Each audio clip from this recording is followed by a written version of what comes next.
I'm so much excited today to be with the EMCC family. Thank you, Nicola. There's been always very interesting, very fulfilling interaction with EMCC, and I'm happy to see all of you today. And this is team coaching topic is for me very interesting, and is that I'm quite familiar with. Well, to give a bit about myself, I'm yes, master coach, executive coaching, and I am also a coach supervisor, team coach supervisor as well, accredited supervisor, and also executive coach. And I'm author of a book, and I'm also coach trainer. That I'm a partner of Academy of Executive Coaching in Turkey, and I'm been in coaching business for 20 years, and I'm a coach since then. So nice to have you here. So let's have a couple of minutes to settle down. Thank you for coming. And maybe I can, it's been already 4 minutes, so let's start. I would like to give you a bit of background information, what really brought me here today.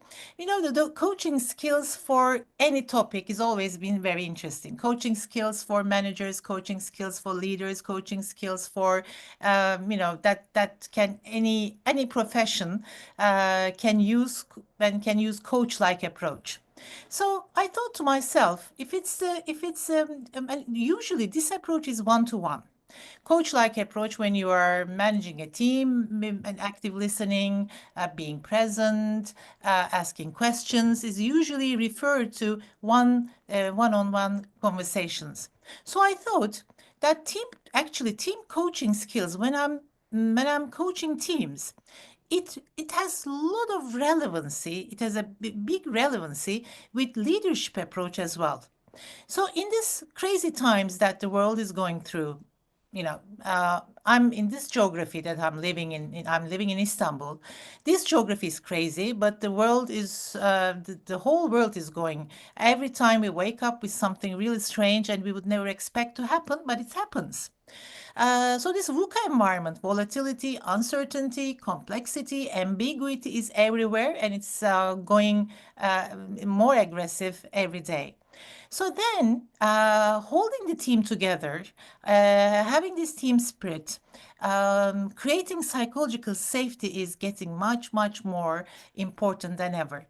So this is the framework that I'm going to share with you today is that I'm using in my executive coachings, not only team coaching, in my executive coaching approach, that I'm using this framework with leaders so that they can see the team, they can have the systemic view, so they can approach, they can add, incorporate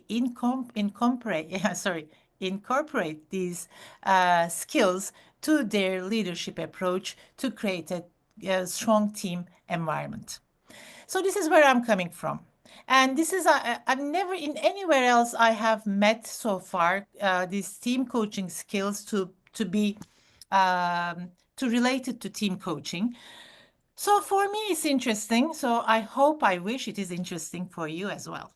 So let me start. Team coaching mindset for leaders. The objective of our session today is to ensure that team coaching skills serve as an inspiration and guide for leaders in the new world order where VUCA has reached its peak, and to provide coaches with perspective to use to use the skills as a framework to create awareness in their practices. So I thought today maybe leaders or both coaches can be our audience. So you can, if you're a leader, you can listen to this from the leader's perspective. If you're a coach or a team coach, you can both listen from that perspective. We will have let's see what is the content today. Is we're gonna have a leadership framework that I'm going to introduce you, and we were going to team coaching skills in leadership context. We will have group reflective sessions. I will guide you to work in group breakout rooms so we can digest and internalize the topic. And there's a Q&A session closing, and we have the network at the end of our conversation today. Okay, let's start with our why.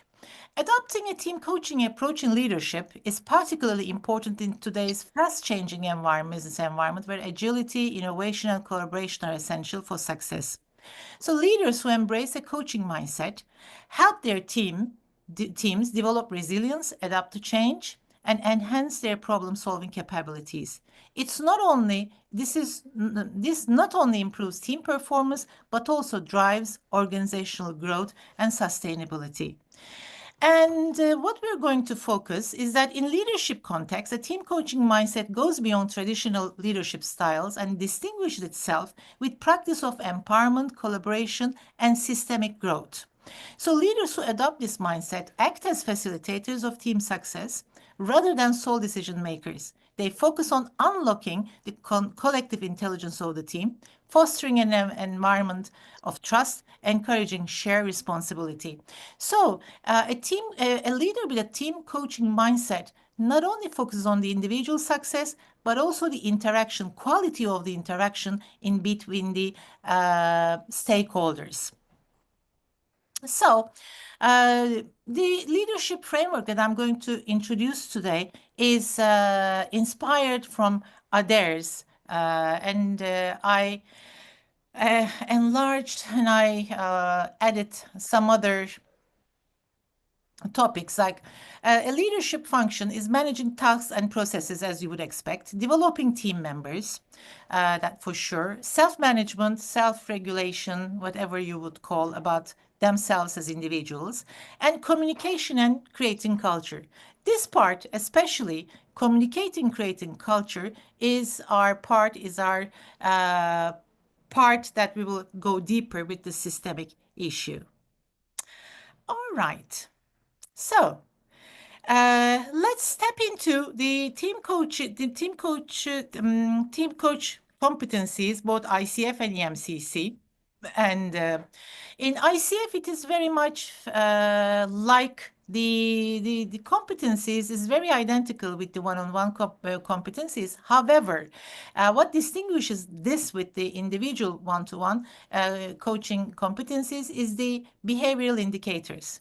But any team coach is also should be performing well in all these parts. And coming to EMCC, it adds on some systemic approach and self being part of it with multi-stakeholder contracting and relationship management, multi-stake diagnostics, evidence-based methods of team effectiveness, systems thinking and group dynamics, team coaching models and approaches, managing the team coaching process, experimentation and adaptability, partnering with other coaches and facilitators, developing your team coaching practice, supervision and reflective practice, understanding self and self-development, and self-care and resilience. So what I did actually, rather than sticking to any of these as religiously, I combined these in a way, and I distinguished especially the team coaching competencies that are different from one-to-one. And so I came up with 6 of them that we are going to go through the whole day today. These 6 competencies is actually the ones that distinguishes team coaching competencies from one-on-one. But this doesn't mean that the team coach as a leader should exclude active listening, being present, or these are the interactions. These are the interactions in both together, but these are the 6 of them distinguishes as a team coach. So for sure, a team coach, a leader like a team coach should listen well, should ask questions. And on top of all this, they should be doing all the 6 if they want to be more inclusive. Okay, what is systemic awareness in organizational context? Having a broad view, broad perspective, looking from a distance, managing group dynamics and psychological safety, facilitation and communication excellence, enabling a shared vision, collective accountability, conflict navigation and decision-making support, and measuring impact and sustaining change. Okay, getting more deep to it, a systemic awareness in organizational context topic, leadership application is if a leader really employs this competency, they see their team as part of a broader organizational ecosystem rather than just a group of individuals. So they know very well the relations, that is, how well the relations are, how well they contribute to the whole system, which interactions, which part of the organizations they have interactions with, and why they are critical in the organization.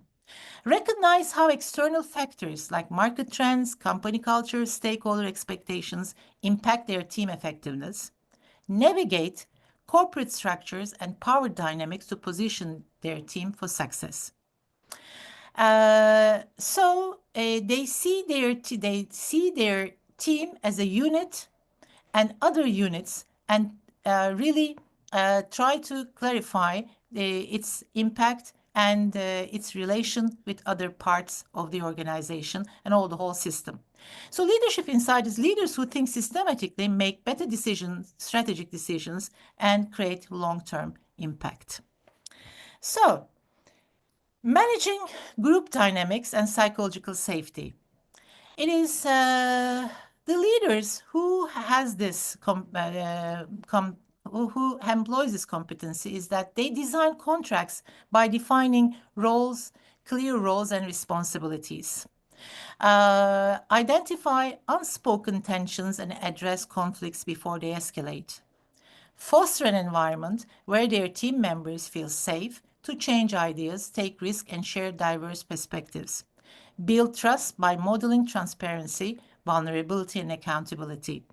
The managers who really owns this managing group dynamics and psychological safety is that they create a culture where the group can discuss, can challenge each other, can really has conflicts and talks about their conflicts in a productive way, and gives space for different ideas, different perspectives, and has more democratic environment. So leadership insight is teams that operate with high psychological safety outperform those where fear inhibit contributions.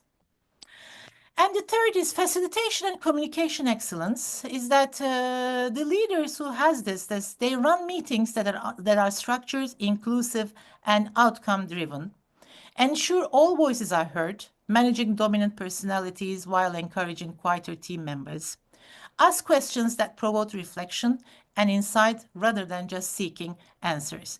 So the leaders who take care of this competency is that they really care about to hear every member, to make sure that they have really productive meetings, and they respect time and effort of the contributors. So leaders who facilitate effectively drive alignment and create a culture of open communication.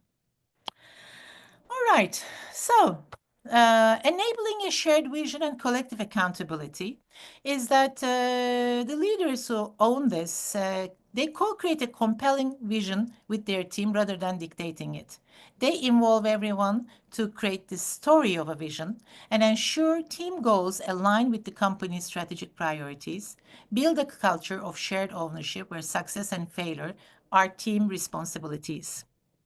And when teams own their vision, they become more engaged, proactive, and innovative. And conflict navigation and decision-making support. This is one of my favorites because this is because we have a collective culture where it is still very difficult to take and receive feedback. and run difficult conversations. I think this is one of the core competencies that a leader should have in VUCA times especially. They differentiate between healthy tension, which fuels creativity actually, and destructive conflict, which erodes trust.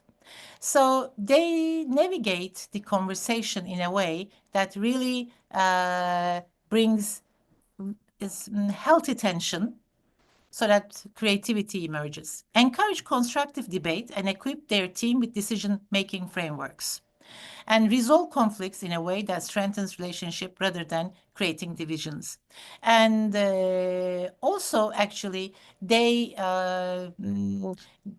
encourage feedback, giving and receiving feedback as a team, and reflecting as a team who we are as a team, and what are our strengths, and really it's also self-reflecting and self-criticization is part of this competency.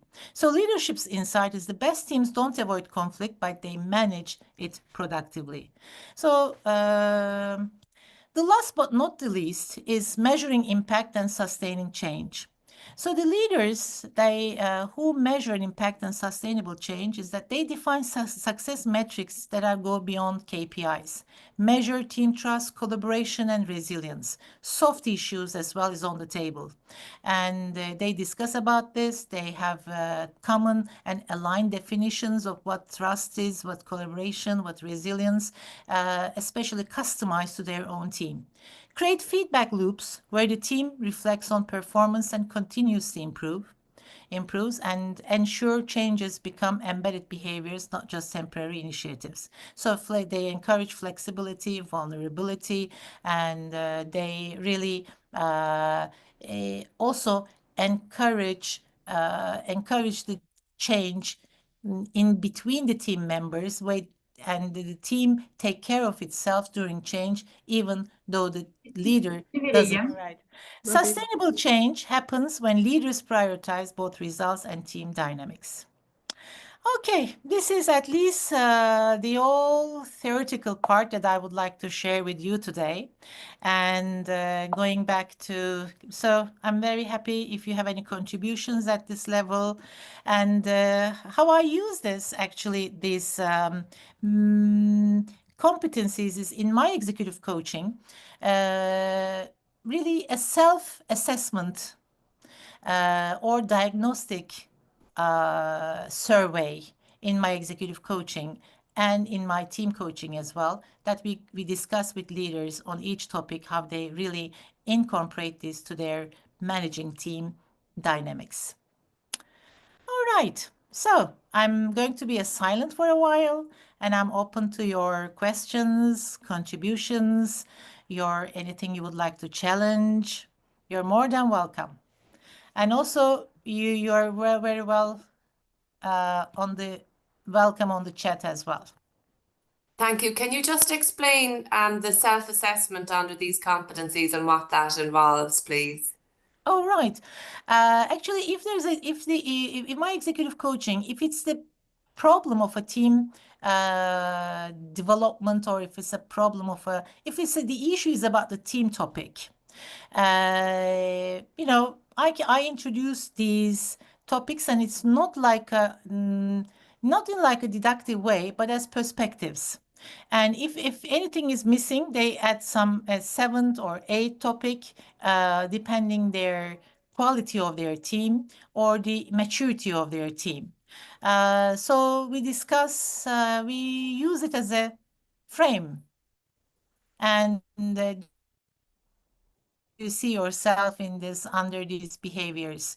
How do you assess yourself? And sometimes, not sometimes, but usually, I encourage them to have feedback from the team itself. So how do you assess yourself as a team between 1 to 10, for example, and why? What are the justifications for it? Okay. And thank you. Yeah, and Anna? Thank you. I'm just wondering, this is all great stuff, and I've coached some leaders of teams who are starting from the beginning, from scratch, who know they should be doing all this stuff, but have a quite dysfunctional team. and where you might start with someone who's like, how do I even get into this stuff with my team? Where do I start? Again, maybe related to the assessment tools. So can I have the question again? And what is it that you would like to talk more about? How you would coach someone who doesn't know where to start with their team, who might have some dysfunctions and they know they need to put this into place, but what's the starting point? Well, actually, this is not only if there's a dysfunctional problem. Actually, I also encourage other assessments, like, for example, Team Connect 360, some other tools. Not only I just relate to this framework, but I also encourage other assessments if this is possible to have. Like I use Belbin, for example. I use Thomas Kilman. It's not about the team assessment, but conflict management profiles of the team members. So I don't religiously get stuck into this only. Thank you. I was just going to ask a question that might just, it may not be one that's very easy to answer, but it's just that many leaders actually say that they want to create teams with this type of culture and, to have high performing teams. But creating this kind of culture takes, time and work. But they're balancing that against pressures to actually get everything done really quickly and to move fast and, lack of capacity. So I guess it's just maybe just a question, how do you manage that when you're faced with leaders that are saying that they want these things, but there's the conflict of time to invest in creating this kind of team? Yeah, actually, it's again, Sian, it's about the systemic approach as well, how the system really supports that speed. And how mature the team is. So we discuss about the team maturity and also the how the system supports, how realistic the expected speed of development is. So again, being more reflective. So just to check how realistic the expectation is. It's again, I go with the more reflective and what's the hurry behind it? What is the insecurity of the leader that really, where does it come from? How the other part of the system really feeds that insecurity, for example. Yeah. And there are questions in the chat, let me go through, which is, could you say more about the tools you use for managing complex grouping dynamics and how do you use approach? I think I answered to this when I'm talking to Anna. Which of these 6 areas do you see most leaders struggling with at the moment? Is actually conflict navigation and decision-making support. Most leaders are very happy to give their decisions themselves because it's not very easy to be very democratic in many contexts, much place of the context. So what I see is conflict navigation. And especially if it's a more collective culture. If it's more individual culture, the culture itself is already easy that people are more happy to conflict each other and conflicts accepted. But in some cultures like us, more collective cultural issues, cultural traits are acceptable. It's more difficult. I agree with you, Alison, as Patrick. Level team effectiveness, yes, that's also a very good lens to look through. How do we define where the line between open communication and crossing a line, restrictive communication is? This differs from exactly. This differs from team to team as well. Some teams, depending on their, if it's an IT team, it's different. Even in different cultures, company cultures is different. In a service sector, it is different. I think that the best is to fine tune this and really discover it with the team, with the manager itself. So I encourage the leader, if it's I encourage a leader to fine-tune this line, draw this line with their teams. So how do we know as a team that we cross the line through a destructive communication, and how can we communicate to each other when we are there? Yes, I agree. Insights discovery, team mapping is also another. In your experience, and which competency do you see leaders most commonly? Yeah, exactly. The fifth one is my experience. These competencies indicate team coaches play a very active role in teams they are coaching. Sorry. A coach even leads with the team as a, yeah, exactly. How do you use this with a group of leaders to put as a team for one-year project? I've never done this in this context, but how would I be doing is how, well, to work at the beginning of the project, in the contracting phase, you know, I would encourage a very clear and strong contracting phase, and time to time check with the leader how much of these competencies he's delivering and how much the team really feels it. So some you know, break sessions with the project members to sit aside and talk about this. How are we feeling? How is the leadership in this context? Getting feedback. Well, I can go through this chat. There's a lot of questions, but if I have any hands up. Yeah, Chris is here. Chris, do you want to come in? Yeah, Chris. Hi. Please. So question around if you come to deal with a quite cynical team that perhaps doesn't feel like they want to be coached, how do you deal with that? Well, actually, I think that's also a bit of contracting phase. Actually, regarding to this question, Chris, I would rather than as a team coach, I would like to, that's another, but also consider this framework from the leadership perspective. These are the leadership skills that is inspired from team coach skills. So that is my my main topic here is that. However, coming back to your question, what I do in this, actually, I talk to I reach to every member of the team before the team coaching in the inquiry stage, and I really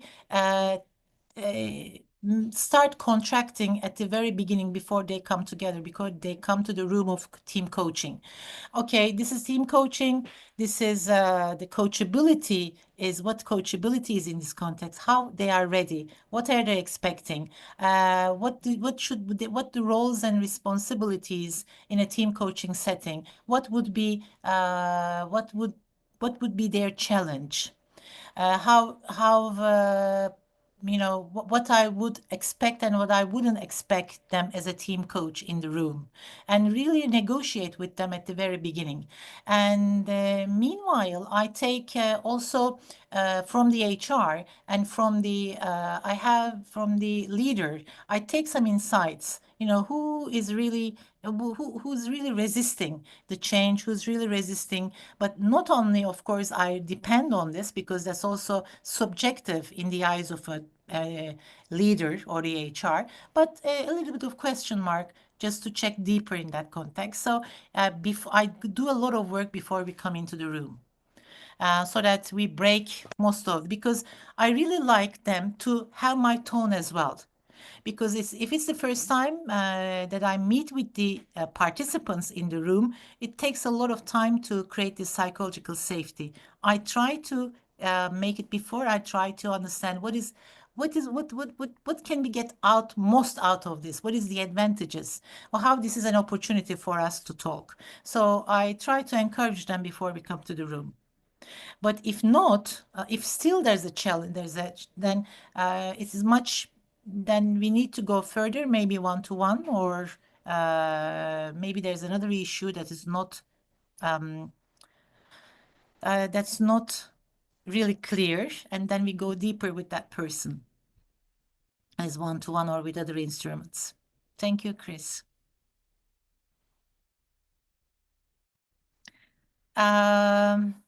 Okay, and how do you use this with a group of leaders that yes, I think Grow and Effective has a great chapter. Yeah, thank you for that. Reminder, if you would like to be in a breakout later. Yes, thank you, Nicola. When the team leader is also the owner, how does this affect the model?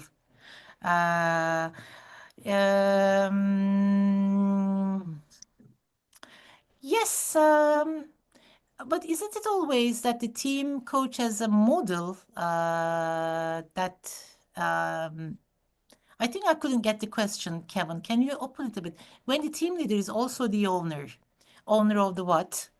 The framework. Kevin here. Thanks. No, it's one I'm going through at the moment, and the leader is the owner of and founder of the business, and he's unsure about his own growth ambitions. And in talking to the team, it's clear that they have different ideas about what growth means, and he's quite happy with more of a kind of a laissez-faire ad hoc approach to growth. Yeah. So when the leader, and they're profitable, so the leader is a little, let's say, ambivalent about how growth happens, and the rest are not as sure. Yeah. Okay. Thanks. I get it. Very, very good question. Thank you. This is, I think, the challenge of an owner is also to make this create the line when they're a leader and when they are the owner of the business. If they, being a shareholder is a different mindset than being a leader in this context, as developing the team, because there is a trade-off of resources. So this is what I do if the owner if the owner of the if the leader is the owner, I do a lot conversation before we start, and how do you really be present there, how they can really manage the hats when being an owner, when being a risk taker, and when being a team developer. So this is a deep discussion I have before we start the team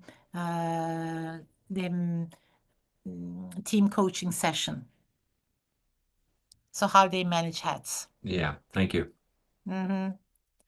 Moving from coaching the team leader towards the team, engaging team and assessing the team against the competencies, move towards team coaching. This raises the potential conflict. Any tips? Can I come to this at the end of our session? Because this is a very good questions, these are, and I would like to move a little bit further. So I'm sure we will have time at the end. I'm very happy to all these questions, and I'll be thinking when you are getting answers to you when you're in the breakout rooms. Okay, so thanks a lot. And now, are you ready to go to the rooms and we can discuss on these topics? I would like to encourage you in the teams is discuss the reflective questions as much as, like, for example, these are the reflective questions. This is an example. Please discuss. We're going to have 5 minutes each with three of you in the breakout rooms. So I'm not expecting you to cover all this in 5 minutes, but as much as you can cover, it's okay.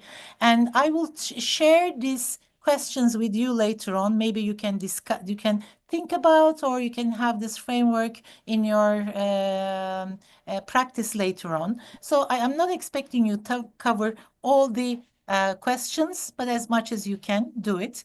The rest will be reference to you for the rest of your work. So we're gonna have 5 minutes for each. Okay, so we'll send you a notice when the 5 minutes is over, so you can switch to the other one. Okay, any questions? Gamze, we're going to give people just a quiet minute to record in the chat anything that's been stuck in their mind from the from the session they've just been in. So shall we give you some time to just type in the chat?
Is there anything that sticks in your mind from or stands out to you, Gamze, from the chat?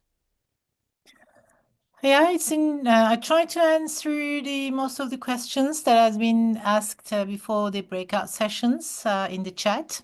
And it's interesting that I'm happy to hear that the questions really were inspiring, and people were very much happy to share experience and to reflect upon their own practice as well. So I think the psychological safety and trust has been much of the interesting topics to discuss, to create. I totally agree. And there has been some suggestions to extend this framework. Thank you for the suggestions. Yeah. And anyone who's interested to discuss more, please contact me after our session anytime, because this is, I'm working on this on my practices, and we can discuss, we can exchange experience, we can exchange challenging ideas, we can customize to the current situation, current context in the world where a lot of change is happening and a lot of value shifts are happening and all around Europe, United States, Far East, everywhere. And I think these are in a systemic way, in the big system, there's a lot of shifts going on. And I'm very more than happy to discuss in a multicultural way. So I will be more than happy if you contact me after this to discuss on this on a more periodical way. Maybe we can create these circles and we can keep on discussing this and, keep on creating ideas around this. I'd be more than happy to be in contact with our practices and to develop together. Does anybody want to come off mute and share something that happened in their breakout room, or maybe share an insight? Yes, I would be very happy if you would like to share. Let's check in what is happening now in some of you. How would you like to close the session? I can say something, Gamze, if it's helpful at all. I was intrigued actually going back to the beginning of your session and your mention about this post-VUCA world. And I think that's incredibly insightful, actually, that to recognize that we are really in uncertain, well, we're in uncertain times, but not ambiguous. If anything, post-ambiguity, what's actually happening is we're going down new fixed mindset routes, systemic mindset routes, and change is happening so fast that for leaders to actually be able to connect with it and to know what to bring to their people, their organizations in this time of change. And I give as an example that well-being, inclusion, diversity, all of those factors that are being challenged now in the post-VUCA world. I'd be really interested to get your thoughts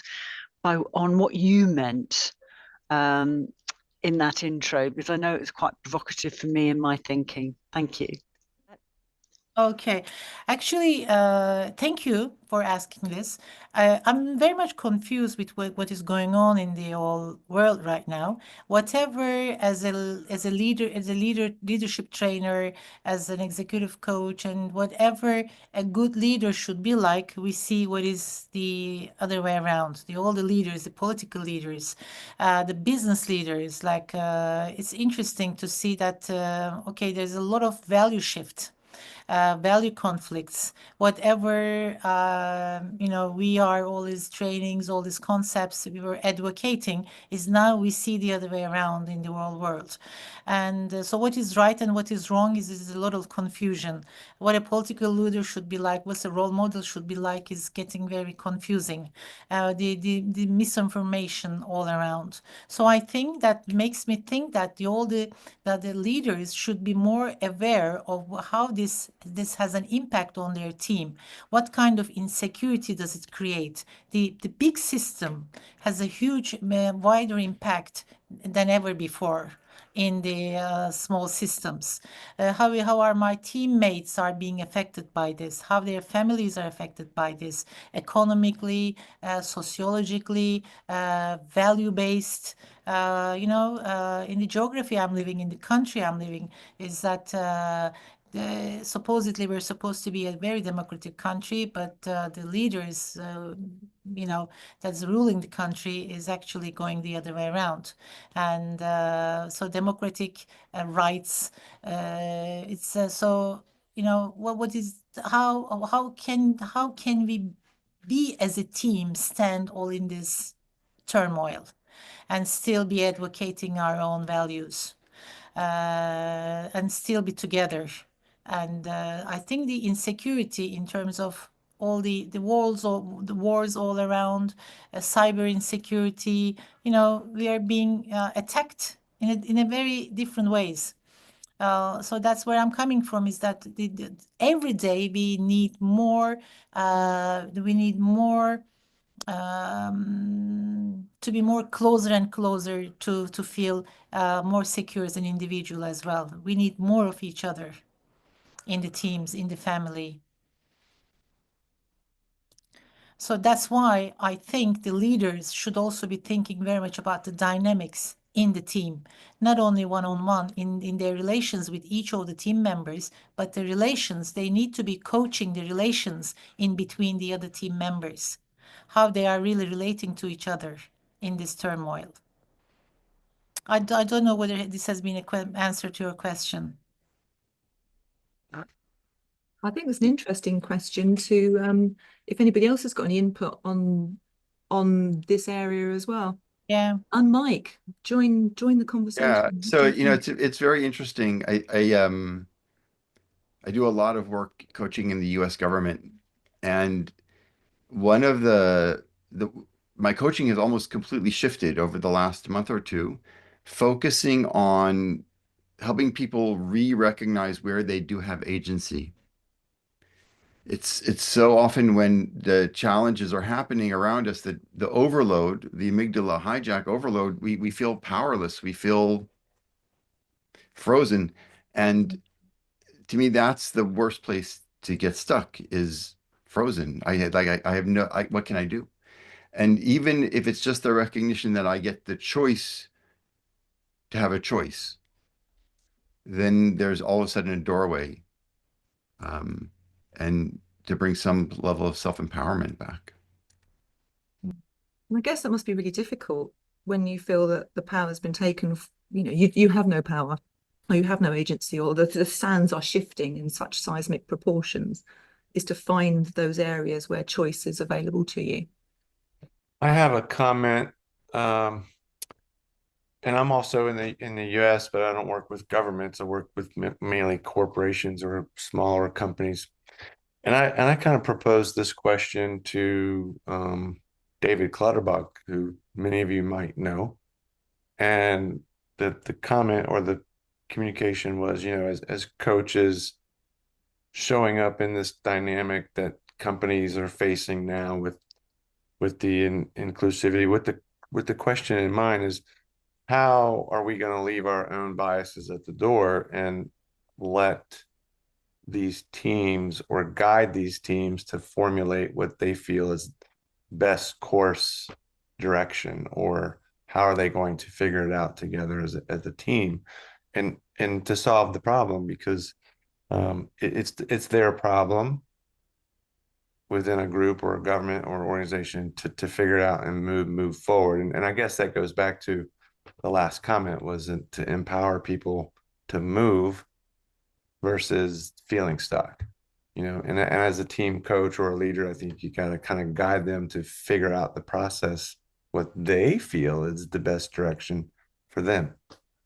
Yeah, and Jeff, building on your input, how, I think the requirement for supervision or reflection is more needed day by day, as it is very difficult to be objective in a hijacked condition, I as a want to also add, if I may. So interesting, I'm from the United States as well, and I deal exclusively with local governments throughout the United States and teams.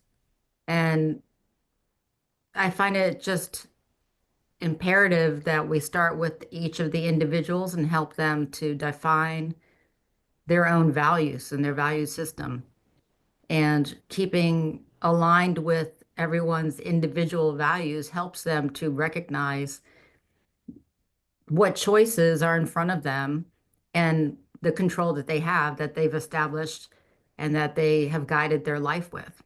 And if they haven't, done it strong enough, then these are great opportunities to move to a new level. And it's, for so many at this point that I've been dealing with, it's great timing to realize that life is bigger than the job that they're doing. That's been that's actually been fun to watch people have that enlightenment in the last couple of months. A lot going on. Yeah, we crikey, yeah. I think all countries' news feeds are full of things that are going on, especially in the US at the moment, and that keeping true to that North Star when, you know, as Yossi was saying about the agency and power, but keeping true to that North Star of your own personal values. It should all start here, shouldn't it? But sometimes we forget that this is important, and we see all of this. So I'm just looking at the time. We've got a couple of minutes left. Does anybody else want to chip in with anything that they'd like to chip in with? We're going to move to networking shortly, so you'll have the opportunity to continue chatting with people if you'd like to. But has anybody got anything they'd like to just bring to the last of the plenary session? I think just picking up on some of those last comments about, you know, finding self-agency, you know, and a sense of healthy identity, and, you know, and how can I thrive in such complex systems? And Gamze, if I'm not misquoting you, I think you mentioned something at the beginning around, you know, you have to keep reaching back into the system to find out what enabled this behavior. I think it was your answer to someone's question about what if there's no time to invest into team performance. And I think your answer was, well, look back into the system and see what's, you know, contributing to that leader feeling like that, or behaving like that. And so the same with, I think, a lack of identity or bad behaviors is how is the system enabling that? And how does one individual leader find a sense of empowerment in a system that's not actually set up to support that doesn't respect and enable healthy power and control dynamics? I'm obviously not going to go into details, but I work with our Federal Department of Defence in Australia, and I think about the hierarchies and the power and control dynamics there, and it's, you do the best you can to work with leaders, but it's the system's not set up for, I think, the vision that we have of healthy leadership. So how far back into the system do you go to try and deal with that? And can you really have an impact dealing with just the leader in front of you and their team? Yeah, it comes back to how, you know, how satisfied can I be at the contribution I make into the world as a coach and facilitator, when actually it's the system that's not enabling what me and my client might really like to see. Yeah, a complex, deep issue that we could spend hours talking about. I think that's another dialogue all in itself there. Yeah. Wow. Yeah, that is a great question for us to asking more questions, thinking, oh my goodness. Yeah, as you've been talking, my mind's been going all over different places as well, but yeah, I'm going to be journaling a lot after this session myself. But before we end this final session, Gamze, is there anything which, let me come back to you for the last word on here. Is there anything which sticks in your mind from this session, or something that you've been inspired by? What's reflections are you taking yourself from this session? I think we have very common issues, as well as a little bit difference, and this interest in this team coaching, and the psychological safety, the interest in the psychological safety is to me very interesting. That I'm inviting the ones who are interested to contact with me through email. LinkedIn is okay, but through email, I think that would be more practical, that we can keep on discussing how we can really involve systemic in our executive coaching and team coaching, and also how can we inspire leaders to look in a more systemic way and to be team coach like leading. So I'm very happy to create some periodical, like once a month circles, for example, to discuss, and after this as a tracking and our conversation. I'll be more than happy to be really discussing in a very multinational, multicultural way. That's really, really generous of you. Thank you for that, Gamze. Yeah. And thank you for spending this time with us this morning. It's opened up all sorts of doors for us to look into. Yes. And I think this, bringing everybody together, we've discovered some commonalities, and I think we've discovered some great networks and some insights into how other people are thinking, and that's been really valuable. So thank you to everybody here who's just been contributing so magnificently to this dialogue. Yeah. So thank you, everyone. Thank you for this dynamic and really thoughtful session.